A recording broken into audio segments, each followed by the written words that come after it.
200. Rationalism and God. Chalcedon Position Paper number 222, March 1998. Rationalism is either indifferent or hostile to history, and some historians see history as irrational. This judgment is revealing because, for them, all things are divided into either the rational or the irrational, as though the universe could be so divided. Reality, though, is not limited to these two categories, nor is rationality the criterion by which reality is to be judged. The problem with rationalism is apparent in many scholars, and an example of it is Etienne Born, a French Roman Catholic scholar. His study of atheism is a curious one, in that atheism is discussed in non-biblical terms. There is thus no discussion of Psalm 14 verse 1. The fool hath said in his heart, there is no God. They are corrupt. They have done abominable works. There is none that doeth good. Psalm 14 verse 1 tells us, first, that the fool is a vile person. The meaning of nabal. He is contemptible in his person and in his thinking. Second, the fool is a corrupt man whose works are abominable.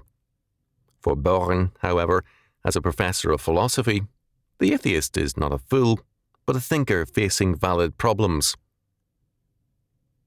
Paul tells us, the carnal mind is enmity against God, for it is not subject to the law of God, neither indeed can be.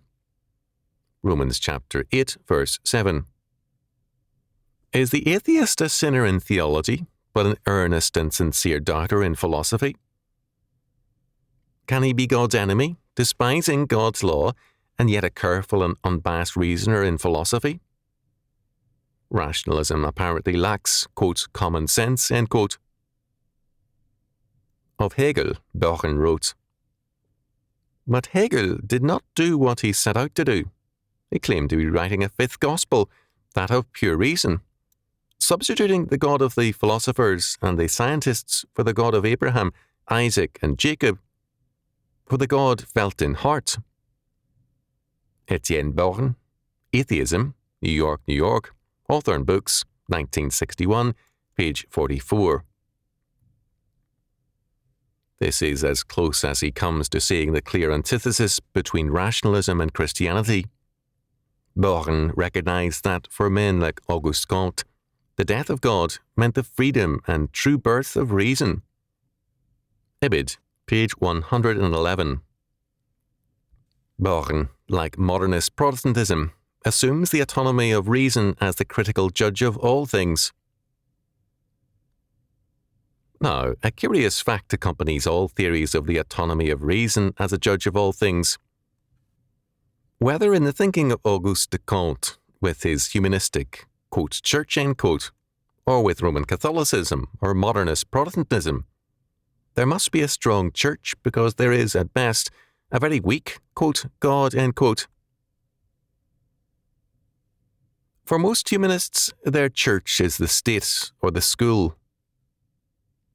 Born, in discussing St. Thomas Aquinas, noted, but for him, the most scientific of theologians, the simple fact of atheism is itself sufficient to establish an important preliminary conclusion. God is not immediately knowable in and for himself. For if God were immediately evident, there would be no atheists. A stricter philosophical argument confirms this common sense inference. Ibid, page 21. This is an amazing statement. Psalm 14 verse 1 makes it very clear that the atheist is a base and contemptible person. Psalm 19 tells us of the inescapable knowledge of God. For, as verse 1 declares, the heavens declare the glory of God, and the firmament showeth his handiwork. St. Paul in Romans chapter 1 verses 18 to 22 tells us that the knowledge of God is inescapable knowledge, which men suppress in their unrighteousness, because they are evil. The Bible never argues for the existence of God, because it is much more inescapable than the knowledge of the Son. We must therefore insist, as against the rationalists, that the existence of God is not a matter for proof, but the very ground for all proof and for all reason. To begin with rationalism and the quote, proofs end quote of God is to substitute an imaginary God for the living God. But all too many theologians and philosophers bypass the Bible to give us a God that satisfies the criteria of autonomous man and his rationality. They bypass the God of Scripture because he is totally alien to the God of reason. If man is ultimate, and if his reason is the arbiter of reality, a basic premise of rationalism, then man is a judge over all things, and no authority can be claimed for anything contrary to autonomous reason.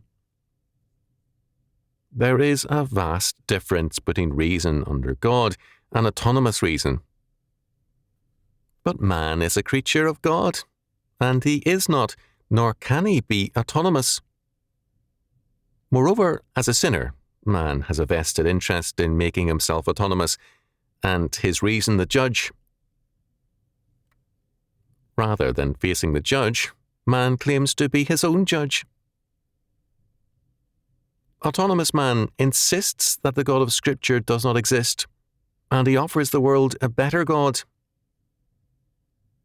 The Bible, God's revelation, becomes an account of man's development in his awareness of being.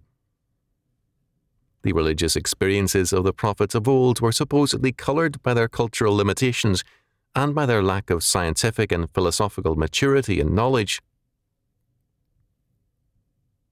Moreover, the rationalist will make no notes of the noetic effects of sin. Man can make his own norms and standards, and these are best corrected by man, not by God. All this means that the religion of the tempter, Genesis chapter 3 verse 5, is replacing the revelation of God himself. Man prefers his own version of revelation, and he is determined to be judge over God, rather than to be judged by him.